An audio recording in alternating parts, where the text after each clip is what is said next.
Salut la machine et j'espère que tu es au top. Dans cette vidéo sur les ondes sonores, on va reprendre les notions fondamentales grâce à un exercice type. Donc ça, c'est vraiment l'exercice que tu peux avoir le jour de ton examen. Donc on va parler de tout. On va parler des fréquences, son pur, son complexe, grave, aigu, hauteur, bref. Tout ça, on va le reprendre tranquillement. Allez, on est parti.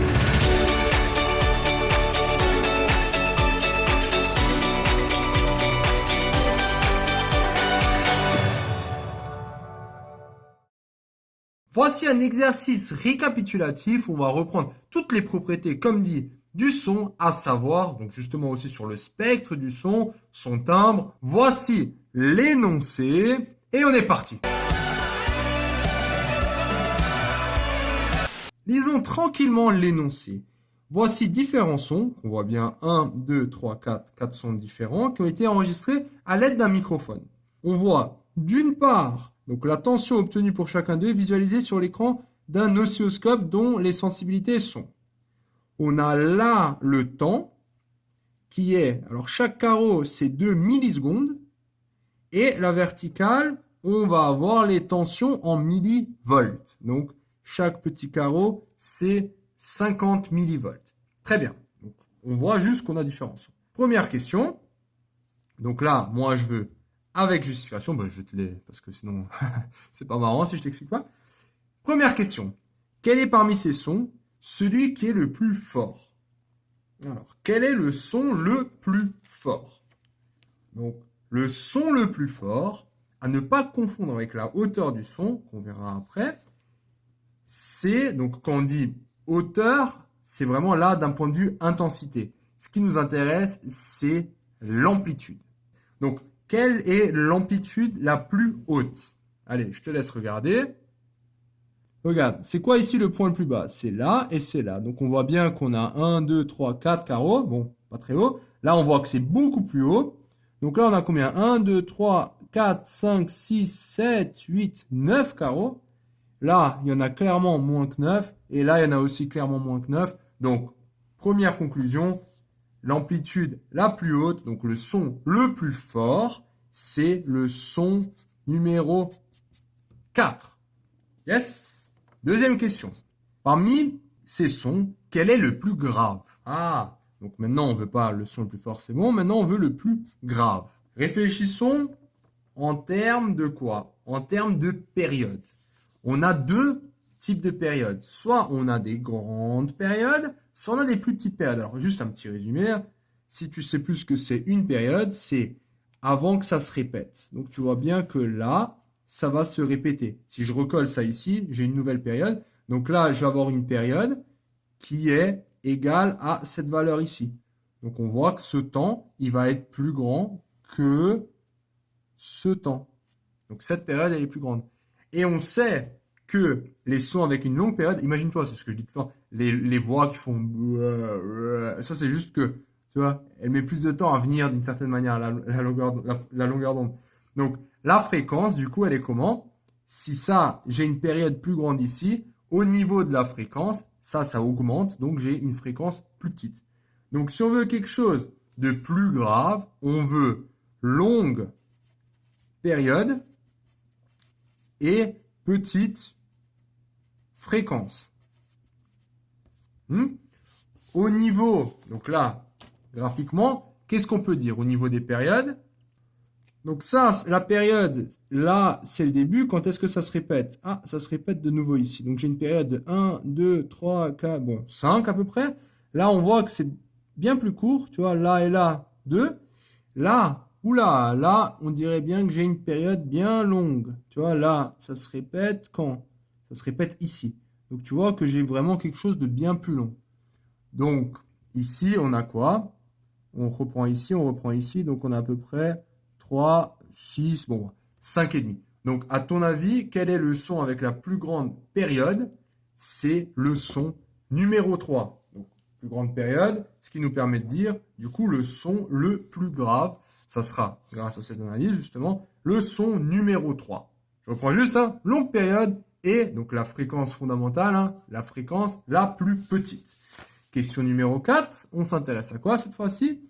On s'intéresse, existe-t-il dans ces élèves des sons de même hauteur. Alors attention, maintenant on veut des sons de même hauteur. Et c'est ce que je voulais dire au début, c'est la hauteur, là on ne parle pas d'un point de vue son fort. Tu vois, un son haut, genre monte le volume, c'est pas ça. Là, quand on dit même hauteur, ce qu'on veut surtout dire, c'est même fréquence. C'est ça ce qu'on veut dire. Donc, fréquence, hein, je te rappelle que c'est 1 sur T.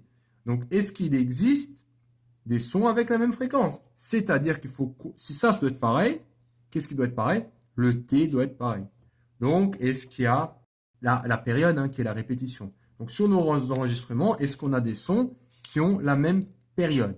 Donc, on voit bien, donc lui, on a dit que c'est clairement le plus grand. Ici, on a combien? On a 1, 2, 3, 4, 5. Et ici, allez, on va prendre ça, on a 3, 5. Donc, on voit bien que là, j'ai 5 cases. Donc, qu'est-ce qu'on peut conclure? On peut conclure que 1 et 4, ils ont la même période. S'ils ont la même période, le T est le même, la fréquence va être la même. Donc, le son 1 et le son 4, ils ont la même fréquence et par conséquent la même hauteur. Et je te rappelle juste que, tu vois, le son 1 et 4, même s'ils ont la même hauteur, ça ne veut pas dire qu'ils ont la même... comment dire ça? Tu ne l'entends pas de la même manière parce que le son 1 est plus fort que le son 4. Ça, c'est ce qu'on a montré dans la question 1. Question D. Est-ce qu'il y a des sons qui ont le même timbre? Tac. Maintenant, on s'intéresse au timbre. Alors, le timbre, c'est quoi? Le timbre, cette fois-ci, c'est pas l'amplitude, hein, ça on a vu que c'est fort ou moins fort. C'est pas la période, ça on a vu que c'est la hauteur. Et ce qui nous reste, en fait, c'est est-ce qu'il y a des courbes que je pourrais superposer les unes sur l'autre? Donc, c'est au niveau de l'allure de la courbe que ça nous intéresse. Et là, je veux dire, pas besoin de regarder très loin. On voit bien que la courbe, donc le son 2 et le son 4, au niveau de l'allure, ils peuvent parfaitement se superposer. Hein, il faudrait un petit peu agrandir ça. Et on arrive à parfaitement les superposer. Donc le timbre, c'est aussi réglé. Passons à la question E.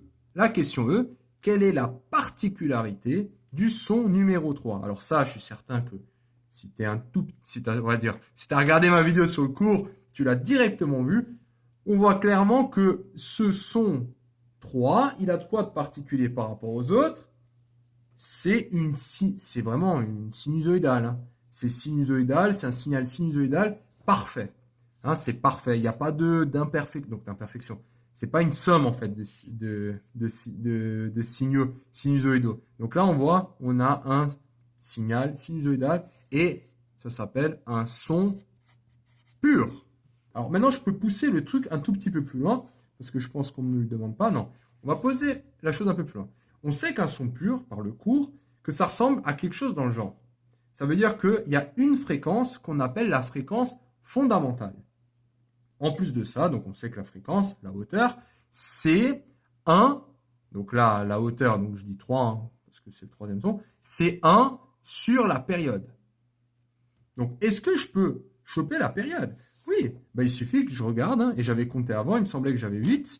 Donc de là, j'ai 1, 2, 4, 6, 8, donc j'ai bien 8. J'ai 8 fois 2 millisecondes. Donc, la période au total, j'ai 2 fois 8, ce qui fait bien 16 millisecondes. Donc, à partir de la période, je peux choper la hauteur. Donc, la hauteur, c'est 16 millisecondes, donc c'est 10 puissance moins 3, hein, pour rester dans les unités, parce que là, il me faut des secondes. Donc, j'ai 1 divisé par 16 fois 10 puissance moins 3, ce qui me donne 6,3 fois 10 puissance 1, soit 63 si tu veux. 63 Hertz. Hein. 63 Hertz, c'est du coup la hauteur du son. Ça veut dire que ici, si j'ai 100 ici, là je vais avoir quoi? Je vais avoir 63 Hz. Je sais que je vais avoir un pic ici. Alors la hauteur du pic, hein, ça c'est l'amplitude. Apparemment, donc si on ne me la donne pas, je peux pas forcément la deviner. Mais juste au cas où, hein, que tu comprennes bien qu'un son pur, ça a exactement une fréquence fondamentale. Passons à la question F. Question F. Déterminer la hauteur du son 1. Ah, donc cette fois-ci, on me demande hauteur, fréquence. Hein. On me demande la fréquence du son 1. Donc, c'est ce que j'ai fait ici. Donc, il me faut, ça va être F1 si tu veux, ça va être quoi? ça va être 1 sur T1. Donc, il me faut avant tout la période. J'ai combien? J'ai 1, 2, 3, 4, 5. Tu vois, 5 avant que ça se répète. Donc, ça va être 2 millisecondes fois 5. Ce qui va me donner 10 millisecondes. J'obtiens du coup la hauteur. Je peux noter F1. C'est 1 sur 0,010 ou 10 puissance moins 3 comme tu le souhaites. Ce qui me fait 1 fois 10 puissance 2. Ça, c'est 100 si tu veux. Hertz. Donc là, il faudra juste faire gaffe au niveau des chiffres significatifs. Là, je mets 1,0 parce que là, on est à deux chiffres significatifs. C'est pour ça qu'il faudrait mieux écrire 10 fois 10 puissance moins 3 comme je l'ai fait ici. Mais ça, c'est juste un petit détail. Ce qui compte pour le moment, c'est plutôt les notions. Est-ce qu'on y est? Donc, on a fait F. Donc là, on a bien déterminé la hauteur. Et on va finir par la question G. Alors, je t'ai préparé encore un tout petit truc pour la fin. La question G, c'est quoi? En déduire son spectre. Donc, le spectre, on parle bien du son numéro 1. Sur le graphe ci-contre. Et là, on me donne 3 choses. On me donne en fait les amplitudes. Regarde, des harmoniques suivantes. Je sais que j'ai la fréquence fondamentale, le mode fondamental, donc il est à 175, donc là il faudrait que je monte 175. Après, j'ai une harmonique au rang 2 et j'ai une harmonique au rang 5. On me donne jusqu'à où il faudrait monter. Comment comprendre ça? Alors, tout d'abord, on sait que le son 1, c'est pas un son pur, donc on n'aura pas quelque chose comme ça, mais on aura quelque chose, plutôt un trait et encore des autres traits. Ça, c'est ce qu'on appelle les harmoniques. Ça, c'est la fréquence fondamentale, ça, c'est les harmoniques. Donc maintenant, il faut savoir à quelle fréquence elles viennent, ces harmoniques. C'est ça qui nous intéresse. Donc, il faut calculer la hauteur des harmoniques, premièrement. Et au niveau, pour savoir jusqu'à où ça monte, ça, c'est ce que l'énoncé nous donne. C'est ici. Donc, comme dit, ça s'appelle un son complexe. Alors, au niveau du pic, donc on sait que la première fréquence fondamentale, elle est de 175 millivolts. Donc, si je dois le représenter ici, je sais que F1, il est à combien? On vient de le calculer. F1, donc sa hauteur, elle est à 100. Donc, je dois monter à 175. Donc là, j'ai 150. 175, c'est à peu près ici. Donc, voici mon premier pic. Ensuite, ça, c'est l'harmonique de rang 2. Et tu dois maîtriser ce résultat. C'est que la fréquence des harmoniques suit cette relation. Donc, l'harmonique du rang 2, c'est F2. Et tu vois, ce N, il est où? Il est aussi là. Donc, ça va être 2 fois F1. Et F1, c'est ce que j'ai. Ça, c'est le fondamental, qu'on a F1. C'est 2 fois 100. OK? Donc, je vais avoir 200. Alors, 200, ça veut dire que j'ai l'harmonique de rang 2 qui est ici. Mais au niveau de la hauteur, il suffit de regarder l'énoncé. Ah, elle est de 50. Donc, il va falloir monter ici jusqu'à 50. Voilà. Et après, j'ai l'harmonique de rang 5. Donc, je veux calculer F5 est égal à 5 fois 100. Même formule, ce qui me donne 500. Donc, je suis à 500 et je monte de combien? Je monte de 125. 100 et ça, c'est 150. Donc, encore jusqu'à la moitié, à peu près ici. Voilà pour le spectre. OK? Donc, ça, c'est vraiment un super exercice qui fait vraiment le résumé de tout ce qu'il faut savoir dans les ondes sonores. Félicitations d'être arrivé jusqu'au bout de cette vidéo. Cette vidéo t'a plu? Ça tombe bien, il y en a encore. Sur matrix.fr, tu peux non seulement télécharger le résumé de cette vidéo, mais aussi retrouver tout ton programme avec plein d'exercices corrigés étape par étape. Tu peux aussi défier tes amis dans des jeux et te mesurer à la communauté Matrix pour gagner un cadeau tous les mois. On se retrouve sur matrix.fr.